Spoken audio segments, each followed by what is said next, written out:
Assalamualaikum warahmatullahi wabarakatuh. Allahumma sholli ala Sayyidina Muhammad wa ala ali Sayyidina Muhammad. Surat kepada Najasyi, Raja Habasyah. Selain itu, Rasulullah Shallallahu Alaihi Wasallam juga menulis surat kepada Najasyi, Raja Habasyah, yang menerima kaum muslimin yang mengungsi ke negerinya. Amir bin Umayyah Ad-Damri menyampaikan surat Rasulullah Shallallahu Alaihi Wasallam yang berbunyi, Bismillahirrahmanirrahim, dari Muhammad Rasulullah kepada Najasyi, pemimpin Habasyah Habsyi. Kesejahteraan bagi siapapun yang mengikuti petunjuk. Amma ba'd. Aku memuji bagi Tuhan, kepada Allah yang tiada ilah selainnya. Dialah penguasa yang maha suci, yang memberi kesejahteraan, memberi perlindungan, dan yang berkuasa. Aku bersaksi bahwa Isa bin Maryam adalah roh Allah dan kalimatnya yang disampaikan kepada Maryam yang perawan, baik dan menjaga kehormatan diri. Lalu dia mengandung Isa dari rohnya dan tiupannya, sebagaimana dia menciptakan Adam dengan tangannya. Aku menyeru kepada Allah semata, yang tiada sekutu baginya, dan senantiasa mentaatinya, dan hendaklah Tuhan mengikuti aku, beriman kepada apa yang diberikan kepadaku. Sesungguhnya aku adalah utusan Allah, dan aku menyeru Tuhan dan pasukan Tuhan kepada Allah Azza wa Jalla. Aku sudah mengajak dan memberi nasihat, maka terimalah nasihatku. Kesejahteraan bagi siapapun yang mengikuti petunjuk. Begitu Najasyi menerima surat Rasulullah Shallallahu Alaihi Wasallam, ia langsung mengangkat surat itu dan meletakkannya di depan matanya. Ia turun ke lantai dari singgasananya, lalu masuk Islam di hadapan Ja'far bin Abu Thalib yang masih berada di sana bersama para pengungsi Muslim.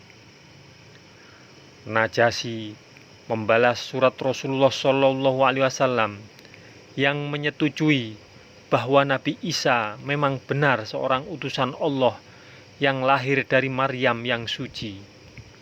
Najasyi juga menyatakan bahwa ia memeluk Islam dan menyatakan sumpah setia kepada Rasulullah Shallallahu Alaihi Wasallam. Rasulullah Shallallahu Alaihi Wasallam juga meminta Najasyi agar mengirim pulang Ja'far bin Abu Thalib ke Madinah. Najasyi pun menyediakan 2 perahu. Turut pula dalam rombongan itu Amir bin Umayyah, sang pembawa surat.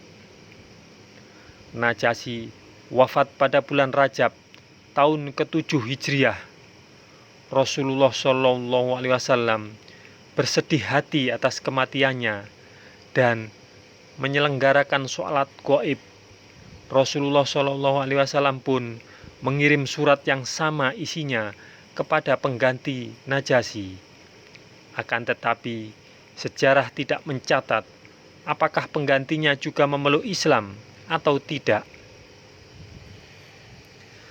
Perang Khaybar.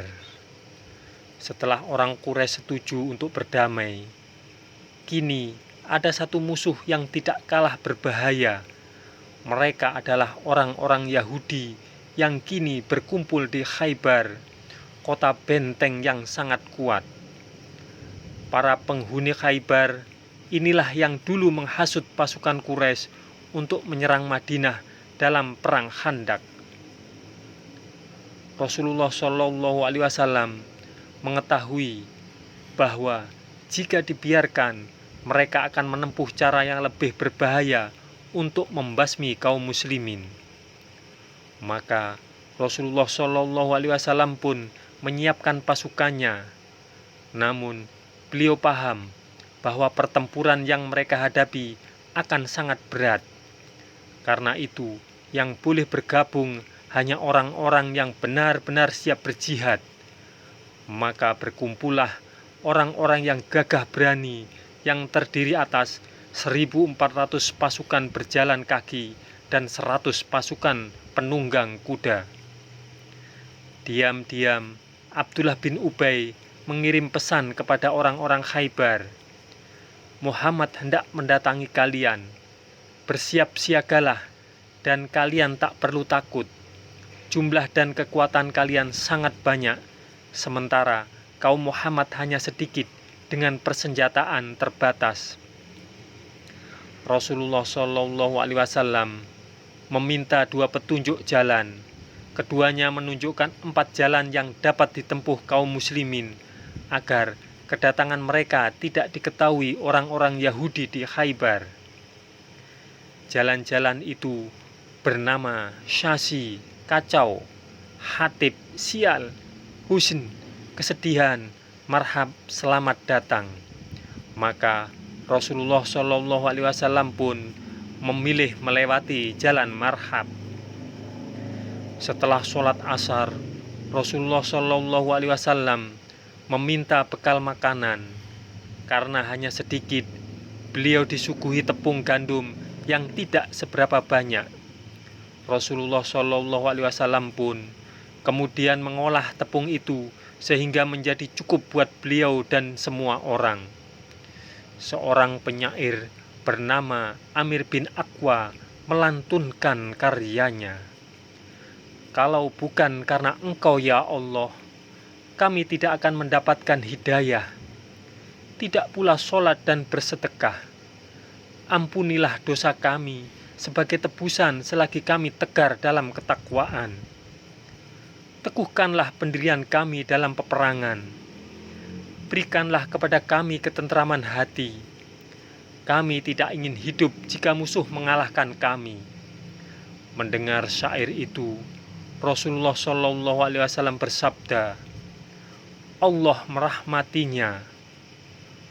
Para sahabat hafal bahwa jika Rasulullah Shallallahu Alaihi Wasallam memohon ampunan bagi seseorang, orang itu akan mati syahid. Demikianlah yang terjadi pada Amir bin Al-Aqwa dalam pertempuran ini. Semoga kisah ini bermanfaat untuk kita semua. Wassalamualaikum warahmatullahi wabarakatuh. Mudah-mudahan kelak kita akan mendapatkan syafaat dari Nabi besar Muhammad Sallallahu Alaihi Wasallam.